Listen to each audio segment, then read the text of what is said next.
current onshore energy activity and the future potential. So we're going to look right across the board in terms of energy. Start off with just looking at the current situation, and you can see that the UK imports about 40% of its energy. Now this has changed over the years, and obviously when there was a lot of oil and gas production in the 80s and 90s, we were self-sufficient, but since then we've become increasingly dependent on imports. Now, energy here is defined as both electricity, heating, and transport. Now, not all statistics cover all three together, and you'll see we have to break those out at different times. We do a video on this, just looking at the UK energy security, worth a watch if you're interested. Now, if we look at the change of UK energy production between 2021 and 2022, this is second quarter data, you can see coal playing a minor part really in the amount of energy that is being produced. Oil and gas dominate here. Now this is in tons of oil equivalent, so you can see that gas is becoming much more important. Now there could be anomalies here due to different weather and the impact of the pandemic on here, but certainly you can see that fossil fuels are dominating. Bioenergy, nuclear, wind, solar and hydro, and you can see in the agenda here, we're going to kind of walk down through this list and have a look at it. But we can see that the top two here are oil and gas, and fracking is a subset of that. We'll just touch on that briefly. You can see all of these others together only contributed 19.4% of UK energy in 2021. Now, this is a map that we've put together based on all of our TROVE databases, a very busy map, but if we look here, the red squares, you can see there's a number of geothermal, either these are research projects, demonstrators, or indeed they are heading towards being commercial operations here. And we'll have a look in a little bit more detail at some of these. Hydrogen, well, hydrogen, both blue and green really being highlighted, sometimes associated with CCUS plants, which are indeed shown in these blue squares here. You can see quite a number of them dotted around, and we have information on each and every one of these. Wave and tidal, well, again, we'll touch on, not contributing very much and very few opportunities. Generally, they're on the west coast of the British Isles. You can see here the Orkneys, the Outer Hebrides, Western Scotland, and here in Anglesey all the way down the Welsh coast and across here into the Cornwall region. Gas storage, well, there has been some existing gas storage. Some of it is offshore storage. Rough will be one of these two here. You can see we already have some gas storage, but certainly there's not enough, and we need to have a look at more of those. In terms of wind, onshore wind anyway, you can see that we have a lot. These are just the larger wind farms that are highlighted here throughout Northern Ireland and right across here through Scotland, Northern England, and right across the country really. The green dots, of course, are the oil and gas fields and the discoveries that we capture in the TROVE database, and certainly there are a huge number of those.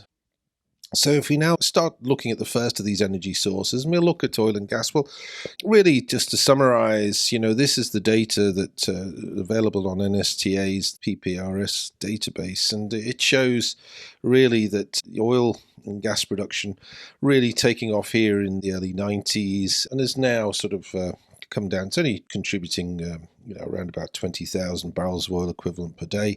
If we have a look at this, there's been a total of 572 million barrels of oil equivalent that has been produced since 1975, of which 89% of that comes from one single field, which is, of course, Wytch Farm. Now, I don't think this is actually right.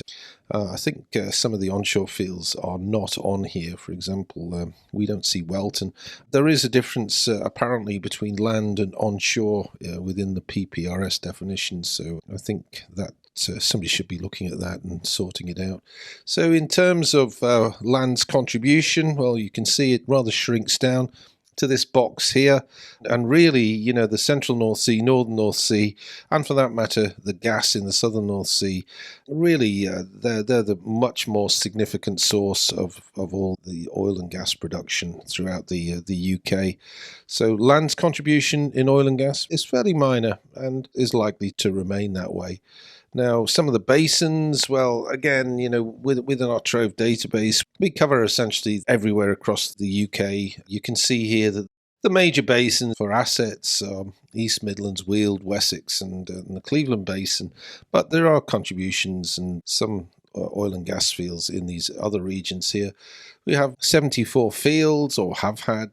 Many of those have now ceased production. There are 41 discoveries that haven't yet been developed. We list a number of prospects as yet undrilled, and so on and so forth down this list here. Now, in terms of UK onshore drilling, well, 2021, unique. We had no onshore wells for the first time since 1935, so it's gone as low as it can go. Now, there were actually well proposals in 2021, but we understand that 6 of these refused planning permission. Become a significant issue these days.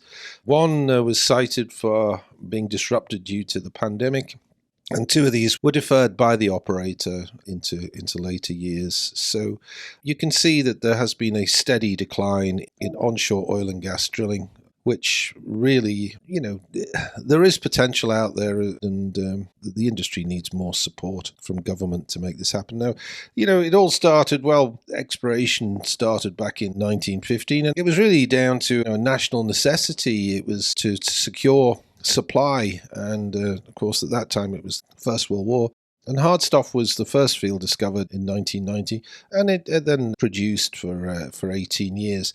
Now, we do have a video on Hardstoft, a nice little story. So, Wytch Farm, the biggest onshore oil field down in the Wessex Basin in Dorset. Now, it's been producing since 1979. It's the largest onshore oil field in Western Europe, and initially it was targeting Jurassic reservoirs, but BP assumed operatorship in 1984 and then went ahead and developed the deeper Triassic reservoirs. And reserves, well, they went from 30 to 378 million, but of course it's produced over 500 million barrels. So you can see that BP came involved here, but now operated by Perenco. Although the field actually stretches offshore, it is developed from islands and some of the headlands here down in Dorset. So some very extended reach, high step out wells. This is the geology, and people can pause the video, just have a look at that in more detail. Well, fracking has had a checkered history, the hokey cokey. Fracking in the UK, well, it's been going on since the 1970s. We've fracked over 200 wells onshore, and it hasn't come to any particular harm. There's lots of fracking goes on onshore in the US, offshore in the North Sea. Now, the shale gas licenses were awarded, well, shale oil as well, being awarded back in 2008. And around about that time, of course, it was the British Geological Survey came out with this estimate of there being, the potential for 1,300 TCF of gas in onshore unconventionals. Now, this was looking at the Bowland and Hodder formations, and this was back in 2019.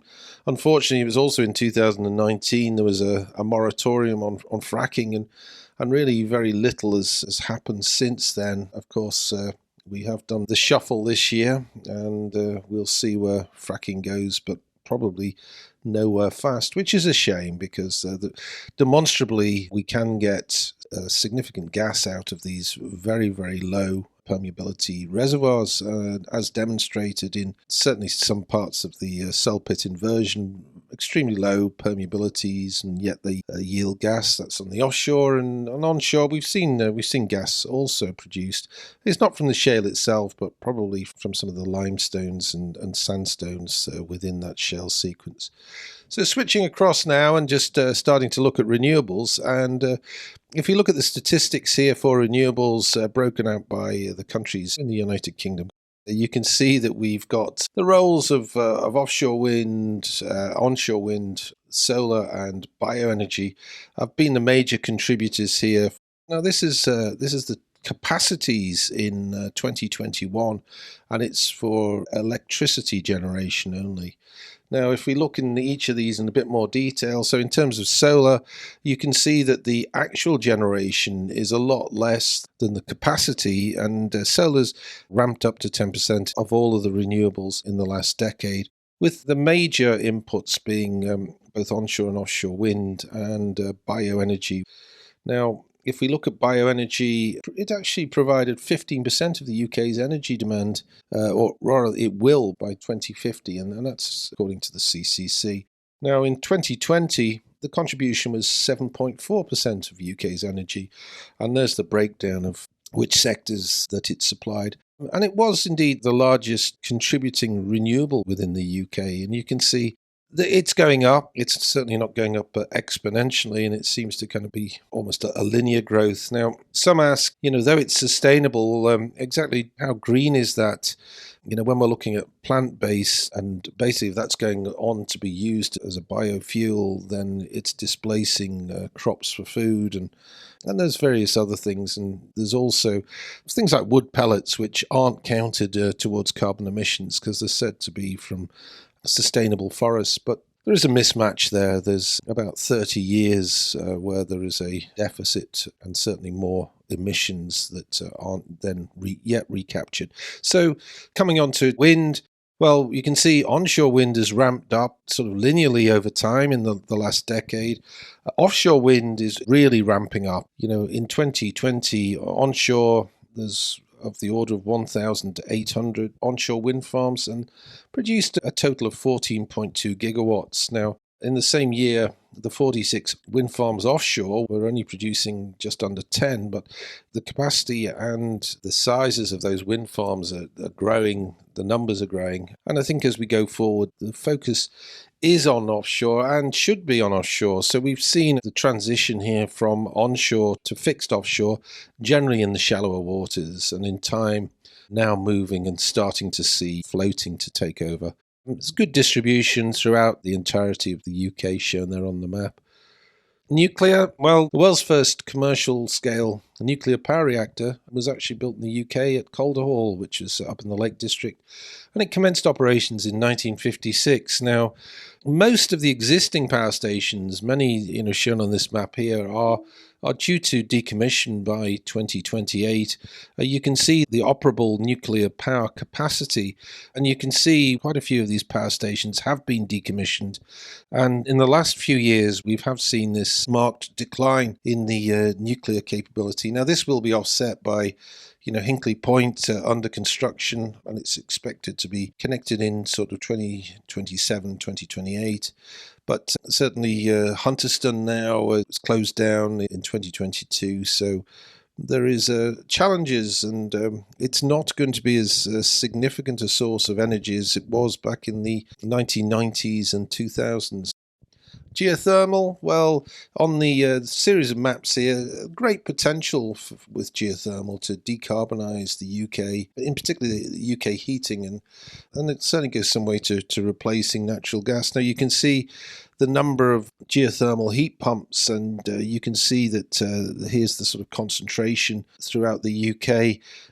Mine water geothermal, well, this is going to be a fairly minor contributor, but there are a number of schemes that are being looked at here in the South Wales coalfield, in the Nottinghamshire and Derbyshire, and up here in the Durham and Northumberland coalfield, as well as in the Midland Valley over near Glasgow. There's some research going on the mine water geothermal. And on the right here, well, we'll have a quick look at some of these, the major ones being, of course, the United Downs and the Eden project here down in Cornwall. There is another research project going on here in Newcastle. And, of course, there's the direct use system down in Southampton that's been operating for quite some time. Why the distribution that we have? Well, it is controlled ultimately to a large degree by the geology, and here's a map of the heat flow. And you can see that here's United Downs and also the Eden project down here. On these Cornish granites that are located here, there's another high over the sort of Lake District and across into North Yorkshire associated with granites, but the granites of Scotland appear to be not quite as conductive as other areas. So looking in more detail, here is the United Downs. This is going to be the UK's first geothermal power plant. Construction of the plant is going to take place 2023. There's going to be 2 deep wells, one down to just over 5 kilometers, which is going to produce the hot water, and it's going to be injected at around about 2.5 kilometers.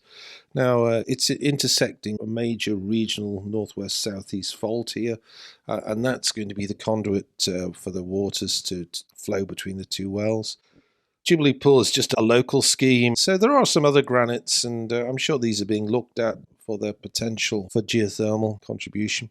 Lithium, well, lithium is a sort of a byproduct, and Cornwall has the largest deposits of lithium in Europe, and we can actually produce the lithium alongside the geothermal power plants. Well, I'll leave that there. In terms of advanced geothermal systems, well, a couple of companies that stand out, Serify Energy, they're looking to repurpose old oil and gas wells and basically pump water down one of the annuli and then produce the water back up through and actually get the heat from that. And likewise, Causeway GT over in Northern Ireland, looking at a system where, drilling sort of horizontal wells here at depth and pumping water inside the tubing here and then actually getting it back up from the annulus and getting the heat energy from that. Now, of course, all of these technologies, they require that energy storage and lots of different schemes. When we look at that storage, lithium features, lithium ion batteries, but probably better for transport than for large-scale grid storage systems. We also look in terms of energy storage at gas storage and reactivating the Rough facility for gas storage. Yeah, it is going to be able to help with the peak shaving during periods of high demand, but it's not really contributing to the net zero. It is helping with the transition for sure. Hydrogen, well, it's a topic in its own right, and we've got a video on that. It's about an hour long and gives quite a good introduction to all aspects of hydrogen. So in terms of what are the major sources for energy storage, well, we've got pumped hydro, by far and away the biggest in terms of its power rating, with Case in second place here. And then you can see these are orders of magnitude bigger than any of these others down here. Now, there are other criteria. What is the discharge time for actually accessing this energy, and also looking at the efficiency of these systems, which is highly variable, and that's based on a 2019 study. So why do we need energy storage? Well, currently wind operators, they have to curtail up to 50% of the energy production because the fluctuating demands from the national grid. Storage is definitely the bottleneck in the system, and it's a problem that's hasn't yet been solved, but it's absolutely a must-have for the transition. So the opportunity must be in future to combine storage with other renewable energy systems and thereby create a dynamic grid. So one example of this is reducing evaporation in things like pumped hydro systems, but here in India, putting solar panels on top of a canal here to actually reduce the level of evaporation of the water to keep the canals running for longer. Here, an example of a pumped hydro system in Ireland. You can see the 2 reservoirs here and pumped uphill during times of low demand. And well, this one certainly isn't here to reduce evaporation, but just shows a floating solar farm. And this is offshore Singapore. Now, we could see how this could be used and applied to various reservoirs in the UK to actually try and limit the amount of evaporation there is, certainly during the summer months. And right now we're seeing that in Norway, a lot of the reservoirs are at very, very low levels, and part of that is due to there being less precipitation, but also increased evaporation. And that's Norway having to find alternative sources for power, heavily dependent on hydro over there, of course. CCUS, well, is actually crucial to decarbonisation of the UK. I think that's broadly accepted now. In 2022, the UK had its first CCUS round, with awards expected in 2023. Now, first CCUS injection. Yeah, it could be coming from one of these schemes, not associated necessarily with the licensing round, but, we've got the East Coast cluster, HyNet, we've got Acorn. And here's the various plants here. Some of the CCS alone, others associated with blue or green hydrogen formation and other electrification schemes on there. So CCUS is set to become big, and we cover every CCUS plant on the planet. So Wave and Tidal, really in its infancy, predominantly pilot and demonstrator projects to date. There have been quite a number of them, a lot of them, as you can see here, up in the Orkneys, down in Cornwall, Caithness, Argyll and Bute. But there's a question as to the scalability of these. Now, some of them are wave schemes, so it's just offshore. Some of them are tidal schemes, but as yet not making any major contribution, but certainly being widely investigated. So in summary, so the UK, we are dependent on energy imports, and if we could actually find local sources of energy, then it would certainly be cheaper than importing. Onshore oil and gas is a minor contributor. Now, offshore oil and gas is a major contributor and will continue to be so for some decades. Renewables, well, they are currently, onshore renewables are minor, but certainly increasing, and there's a strong drive to make that happen sooner. We still have yet to sort the energy storage issue, which is, of course, essential for transition.